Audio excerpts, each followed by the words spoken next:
the Taoist I Ching, and I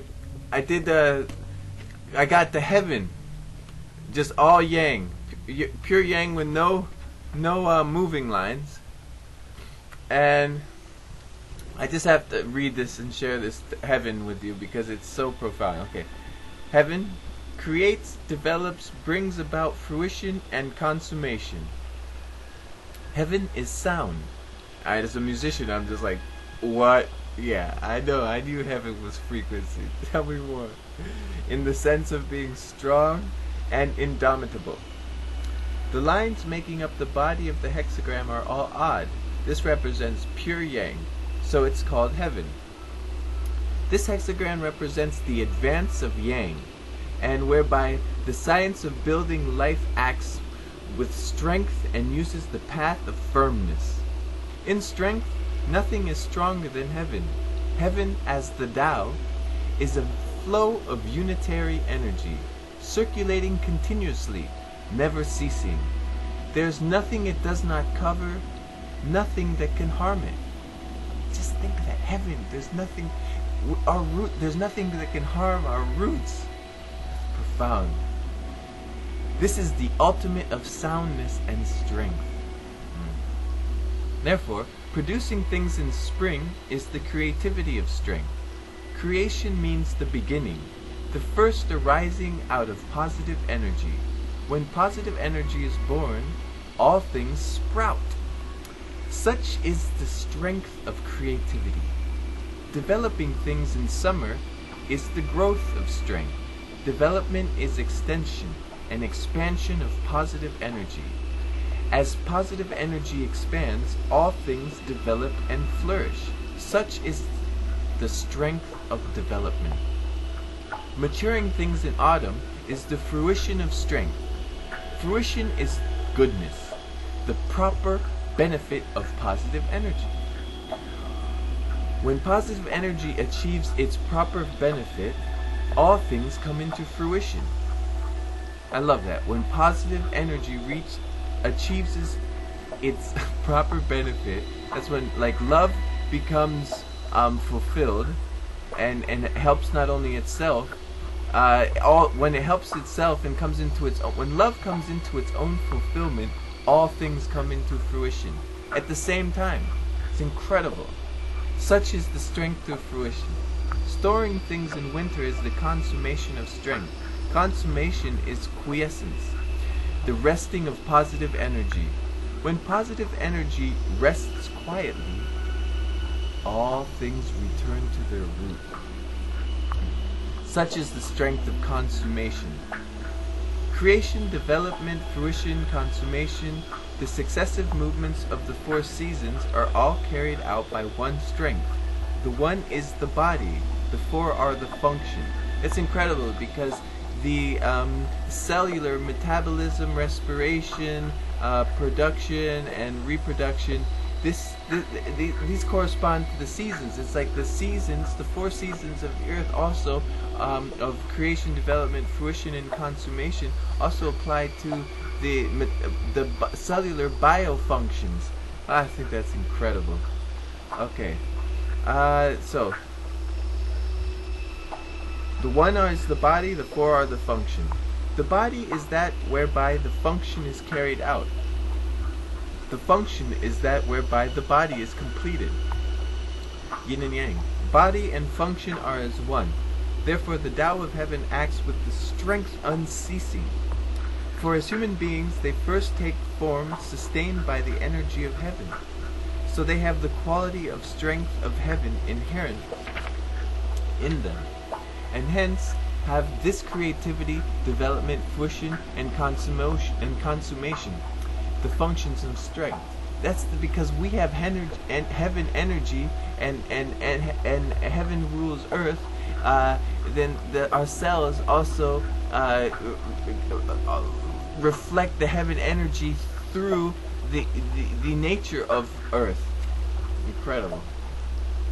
The quality of strength in people is original innate knowledge, the sane primal energy. This is called true yang, or the truly unified vitality, or the truly unified energy. Confucianism speaks of singleness of mind. Taoism speaks of embracing the One. Buddhism speaks of returning to the One. All of them simply teach people to cultivate this strong, sound, sane energy. This energy is rooted in the primordial, concealed in the temporal.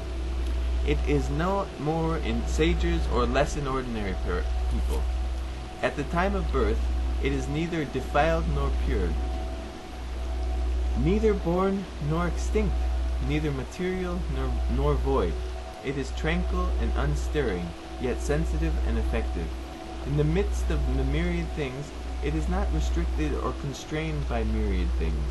Fundamentally, it creates, develops, and brings about fruition and consummation spontaneously, all this taking place in unminding action, not needing force. It comes spontaneously from nature, not forceful yet strong, strong yet not forceful. Strength having no perceptible form or trace is referred to as the celestial human. Once it mixes with the acquired temporal conditioning, temperament appears and is seduced by objects. The essential intimacy of heaven and humanity then becomes estranged by habit. People abandon the real and give recognition to the artificial, so innate knowledge is obscured. At this point, creation is not creative, development is not developmental, fruition is not fruitful, and consummation is not consummate. The quality of strength is already lacking, so the functions of strength are not what they are anymore. The spirit is dim, the energy is polluted, the essence is disturbed, life is shaken. Though the body moves, positive energy dissipates, and death is inevitable. This is why the sages have the science of building life, to restore the primordial in the midst of the temporal, whereby it's possible to sustain the original qualities of strength of heaven, never to decay. The method of cultivation and practice is none other than the function of creation, development, fruition, and consummation. When people can see through everything, look deeply into themselves, and turn around to set their minds on essence and life, then in the midst of trance there will be a point of living potential that will subtly emerge.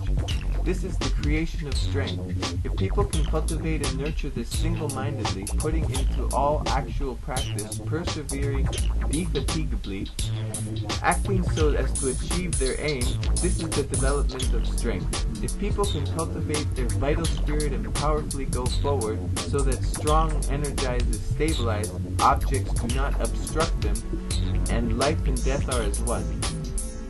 In the fruition, this is the fruition of strength. If people can investigate things and attain knowledge, distinguish what is so and what is not, what is wrong and what is right, staying in what is appropriate and not deviating from it, this is the consummation of strength. Creation is whereby that strength is born, development is whereby that strength is expanded, fruition is whereby that strength is fulfilled, consummation is whereby that strength is consolidated. Creation, development, fruition, and consummations are functions of one energy. Starting from effort, you end up in spontaneity, integrating completely with natural principle. Then this is the original face of innate knowledge, whereby you can share the function of heaven and share it in the eternity of heaven, and share in the eternity of heaven. However, in the science there are medicinal substances, there's a firing process, there's a course of work, there's an intensification and relaxation, there's a stopping at sufficiency. You can advance into its marvels only if you practice it according to its laws and develop it with appropriate timing.